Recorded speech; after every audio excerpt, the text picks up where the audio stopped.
Subscribe பண்ணாதவங்க subscribe பண்ணுங்க. அப்படியே பக்கத்துல இருக்க பெல் ஐகானையும் பிரஸ் பண்ணுங்க.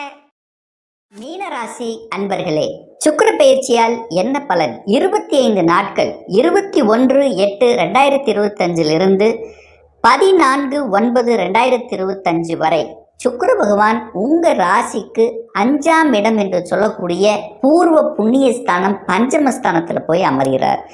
இந்த சுக்கிர பகவான் இந்த மீனராசி அன்பர்களுக்கு யார் அப்படின்னா 3க்குரியவன், முயற்சி ஸ்தானத்தின் அதிபதி, தைரிய வீரியத்தை கொடுக்கக்கூடியவன் சுக்கிர பகவான். அவர் 5ல் இருக்கார்.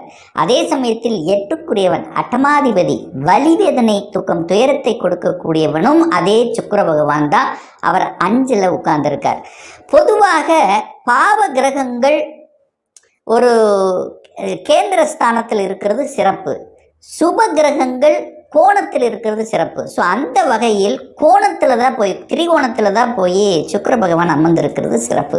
அப்போ சுக்கிர பகவானால் பெரிய கெடுதல்கள் ஏற்படுத்தி விடுமா அப்படிங்கிறது நிச்சயமாக இல்லை. ஏன்னா சுக்கிரனும் புதனும் நண்பர்கள் தான். அந்த 2 பேரும் சேர்ந்து 5ஆம் இடத்தில் அமர்ந்து கொண்டு நிச்சயமாக குழந்தை சார்ந்த விஷயத்தில் நற்பலனை கொடுக்க காத்து கொண்டிருக்கிறது. குழந்தை பாக்கியம் இல்லாத, குழந்தை பாக்கியத்துல தடை செய்து கொண்டிருந்த மீனத்துக்கு இந்த தடவை, இந்த காலகட்டம் குழந்தை பாக்கியத்தை நிச்சயமாக ஏற்படுத்தி கொடுக்கும். அதில் எந்தவித மாற்று கருத்தும் கிடையாது. குழந்தை பாக்கியம், குழந்தைகளை பற்றிய சிந்தனை ஓட்டங்கள், குழந்தைகளுக்கும் உங்களுக்குள்ள ஒரு சில கருத்து வேறுபாடுகள் ஏதாவது இருந்தாலும் தீர்த்து கொள்ளலாம், அல்லது குழந்தை பற்றிய எண்ண ஓட்டங்கள் அதிகமாக இருக்கக்கூடிய ஒரு காலகட்டம். ஸோ 5ஆம் இடத்தில் இருக்கக்கூடிய சுக்கிர பகவான் 11ஆம் இடம் என்று சொல்லக்கூடிய லாபஸ்தானத்தை பார்க்குது. அப்போ இந்த காலகட்டத்தில் உங்க முயற்சியால, ஒரு தைரிய வீரியத்தால எதையும் எடுத்து செய்து சாதனை புரியக்கூடிய ஒரு காலகட்டமாக நிச்சயமாக இந்த மீனத்துக்கு அமையும். இந்த 5-11 கனெக்ட் ஆச்சுன்னாலே இயற்கையாகி இறைவன் கொடுத்த வரத்தின் அடிப்படையில் நல்லவைகள் நடக்க காத்து கொண்டிருக்கிறது அப்படின்னு நம்ம ஸ்ட்ராங்கா சொல்லலாம். நிறைய பேர் பார்த்தீங்கன்னா குழந்தைகள் 8ஆம் இடம், அதாவது 8ஆம் அதிபதி 5ல் வந்து உட்கார்றாரா, அப்போ குழந்தைகள் உங்களை விட்டு பிரிந்து போய் ஹாஸ்டல் தங்கி படிக்கக்கூடிய அமைப்புகளை நிறைய மீனராசி அன்பர்களுக்கு ஏற்படுத்தும். அப்போ குழந்தைகள் கொஞ்சம் அட்லீஸ்ட் ஒரு 100 கிலோமீட்டர் ட்ராவல் பண்ணியாவது இருக்கக்கூடிய தன்மை, அல்லது அதர் ஸ்டேட்டில் படிக்கக்கூடிய தன்மை, அல்லது வெளிநாட்டில் போய் படிக்கக்கூடிய அமைப்புகள், இதெல்லாம் இருக்கிறது சிறப்பு தான். அதுக்கான வாய்ப்புகள் தேடி வரக்கூடிய ஒரு காலகட்டமாக இந்த மீனராசி அன்பர்களுக்கு நிச்சயமாக அமையும். அதே சமயத்தில் 8க்குரியவன், அதாவது அட்டமாதிபதி வலிவேதனை கொடுக்கக்கூடியவன் 5ஆம் இடம் என்கின்ற பதவி இந்த இடத்துல உட்கார்ந்துருக்கு. ஒரு சிலருக்கு பார்த்தீங்கன்னா பதவி உயர்வு கிடைக்கும்.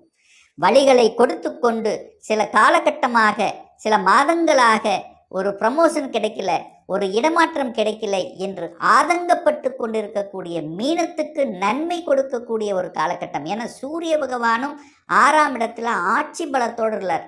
அப்போ ஒரு சிலருக்கு அதிகார வாய்ப்புகளை ஏற்படுத்தும், அட்மினிஸ்ட்ரேஷனை கொடுக்கும், அரசாங்க வேலைக்கு போகணுங்கிற உத்வேகம் ஒரு சிலருக்கு எழும்பும். என்ன மனசு மட்டும் பாதிக்கும். காலையில் ஒன்று நினைப்பீங்க, சாயந்தரம் அதை அப்படியே விட்டுருவீங்க. மாறிட்டே இருக்கும். உங்கள் மனசு ஸ்டெடி இருக்காது. அந்த மனம் மட்டும் ஒருநிலைப்படுத்தி நீங்கள் செய்து விட்டால் நீங்கள் வெற்றியாளர்கள் அப்படின்னு நம்ம சொல்லலாம். ஏன் இதை சொல்கிறேன்னா, உங்களுக்கு சனி பகவான் உங்கள் ராசிலேயே உட்கார்ந்துருக்கார். ஒரு இருட்டு கிரகம் வந்து உட்கார்ந்துருக்கு. 7ரை சனியில் ஜென்ம சனி வேற ஓடிட்டுருக்கு. அப்போ மனசை மட்டும் பாதிக்கும். மனசு ஒரு நிலைப்படாது. மனசை ஒருநிலைப்படுத்தி செய்யக்கூடிய விஷயங்களில் ஈடுபடுத்த வேண்டும். வேலையை மட்டும் விட்டுறாதீங்க. அவசரப்பட்டு, கோபப்பட்டு, ஆக்ரோஷப்பட்டு வேலை விட்டுறாதீங்க. ஏன் இதை சொல்கிறேன்னா, சனி செவ்வாய் நேரடியாக பார்த்து கொண்டிருக்கிறது. அப்போ சனி செவ்வாய் பார்த்தாலே இங்கே ஒரு எரிச்சல் ஊட்டக்கூடிய கோபம் வரும். டக்குன்னு கோபம் வரும், டெம்ப் ஆகும். அப்போது அவசரப்பட்டு கோபப்பட்டு எந்த ஒரு விஷயத்தையும் செஞ்சிடக்கூடாது. ஒரு தடவை ஏதாவது ஒன்று செய்யணும்னா ஒரு தடவைக்கு 2 தடவை யோசிக்கணுங்கிறத மீனராசி என்பர்கள் ஆழமாக மனதில் பதிய வைத்துக் கொள்ளுங்கள். சுக்கிரனால் கெடுபலன்கள் உண்டா அப்படின்னா இந்த காலகட்டம் நிச்சயமாக இல்லை. சுக்கிரனால் நன்மைகள் நடக்கக்கூடிய ஒரு காலகட்டம். 5ஆம் இடத்தில் இருக்கக்கூடிய சுக்கிரன் 11ஆம் இடமான லாபஸ்தானத்தில் இருக்கிறதுனால சுக்கிரனுடைய தன்மையில் இருக்கக்கூடிய கலைத்துறையில் இருக்கக்கூடிய இந்த மீனத்துக்கு திடீர் அதிர்ஷ்ட வாய்ப்புகள் கிடைக்கும். நிறைய பேருக்கு பார்த்தீங்கன்னா கலைத்துறையில் என்ட்ரி ஆகணுங்கிற ஆர்வம் இருக்கும். இயல் இசை நாடகம் என்று சொல்லக்கூடிய இசை சம்பந்தப்பட்ட மியூசிக் சம்பந்தப்பட்ட துறையில் இருக்கின்றவர்கள், அழகு சம்பந்தப்பட்ட துறையில் இருக்கின்றவர்கள், டெக்ஸ்டைல் சம்பந்தப்பட்ட துறையில் இருக்கிறவங்களுக்கெல்லாம் திடீர் அதிர்ஷ்ட வாய்ப்புகளை கொடுக்கக்கூடிய ஒரு காலகட்டம் அப்படின்னு நம்ம எடுத்துக்கலாம். இந்த சுக்கிர பகவான் பார்த்தீங்கன்னா 21/8/2025 23/8/2025 வரை பார்த்தீங்கன்னா குருவினுடைய நட்சத்திர சாரத்தில் பிரயாணம் பண்ணுறார். அந்த குரு அப்படிங்கிறது உங்கள் ராசி அதிபதி, 10ஆம் அதிபதி. அந்த நட்சத்திர சாரத்தில் பிரயாணம் பண்ணும்போது மாறுதல்கள், வேலை, தொழில், வியாபாரம், ஒரு மாற்றம், வியாபாரத்தை பெருக்குவது, வியாபாரத்துக்கான அடிஷ்னல் ரெஸ்பான்சிபிலிட்டி எடுத்துக்கிறது, அதுக்கான ஒரு ஸ்ட்ராட்டஜி பிளானை வகுக்கிறது, தன்னுடைய நலத்தை அதிகப்படுத்துவதற்காக தன்னுடைய கௌரவத்தை அதிகப்படுத்துவது, ஒரு பட்டம், பதவி, புகழ் கிடைப்பது. ஸோ இதெல்லாமே சிறப்பு பெறக்கூடிய ஒரு நல்ல காலகட்டம் தான். 24/8/2025 3/9/2025 வரை சனி பகவானுடைய நட்சத்திர சாரத்தில் பிரயாணம் பண்ணுறார். அந்த சனி என்பது உங்களுக்கு விரையாதிபதி, அதே சமயத்தில் லாபத்தை கொடுக்கக்கூடிய மிக்சிங்கான பலன் இருக்கும். அப்போ என்னன்னா அந்த காலகட்டத்தில் வேலையை விட்டுறக்கூடாது. ஏன்னா சனிங்கிறது தொழில்காரகன், பொதுவான தொழில்காரகன். அப்போ விரயத்தை நீங்கள் ஏற்படுத்திடக்கூடாது, கோபப்படக்கூடாது. ஏன்னா சனி செவ்வாய் நேருக்கு நேராக பார்த்துட்ருக்கு. இப்போ பணம் உண்டு, வேலை உண்டு, வேலை விட்டுறக்கூடாது. டென்ஷன் படுத்துவாங்க, நீங்கள் அதை கண்டுக்கக்கூடாது. ஸோ இந்த காலகட்டம் டென்ஷன் அடையக்கூடாது. தன்னுடைய கடமைகள் எதுவோ அதை செய்யணும். மாதம் வேலைக்கு போகிறீங்களா, மாதமான சம்பளம் வருதா, ரைட், அப்படிங்கிற மனநிலை இருக்கணும். திருப்தி இருக்காது, ஒரே வார்த்தை திருப்தி இருக்காது. அப்போது வேலையை விட்டுறக்கூடாது. லாபம் கிடைக்குமா, உங்களுடைய முயற்சியால் லாபம் கிடைக்கும். ஏன்னா சுக்கிரன் புதனோட தான் சேர்ந்திருக்கார். புத்திசாலித்தனத்தால் உயர்வடையக்கூடிய ஒரு காலகட்டம். உங்கள் அறிவு புத்தியை வைத்து செய்யக்கூடிய எந்த தொழிலாக இருந்தாலும் நல்லது நடக்கக்கூடிய ஒரு காலகட்டம் அப்படின்னு நீங்கள் எடுத்துக்கலாம். அடுத்தது பார்த்தீங்கன்னா சுக்கிரன் புதனுடைய நட்சத்திர சாரத்தில், அதாவது 4/9/2025 14/9/2025 வரை ஆயிலிய நட்சத்திரம். ஆயிலியம்ங்கிறது யார் அப்படின்னா புதன். ஸோ அந்த காலகட்டத்தில் உங்களுக்கு சுகத்தை பெருக்கி கொடுக்கக்கூடிய காலகட்டம். அப்போ சுகம்னா என்ன, 4ஆம் அதிபதி புதன்னா 4ஆம் அதிபதி, தனக்கு 2ல் உட்கார்ந்துருக்கார், சுக்கிரனோடு சேர்ந்திருக்கார். 4 சுக்கிரன். 4ஆம் அதிபதினா வீடு, வண்டி, வாகனத்தை குறிக்கக்கூடிய ஒரு ஸ்தான கிரகம். சுக்கிரனுங்கிறது வீடு, வண்டி, வாகனத்தை குறிக்கக்கூடிய காரக கிரகம். அது 2 சேர்ந்து இணைஞ்சு 5லிருந்து 11ஆம் இடத்தை பார்க்குது. உங்கள் ஆசைகளை நிறைவேற்றும். அப்போது வீடு வாங்குவதற்கு உண்டான கடனை வாங்கிக்கலாம்னா கடன் கிடைக்கும். 6ஆம் அதிபதி வலுத்து தான் இருக்கார். அப்போ கடன் கிடைக்கும், அரசாங்க கடன் கிடைக்கும், அரசாங்க வங்கியில் கடன் கிடைக்கும். அப்போது வீடை வாங்குவது, வீட்டை ஆல்டர் பண்ணுவது, இடத்தை வாங்குவது சிறப்பு.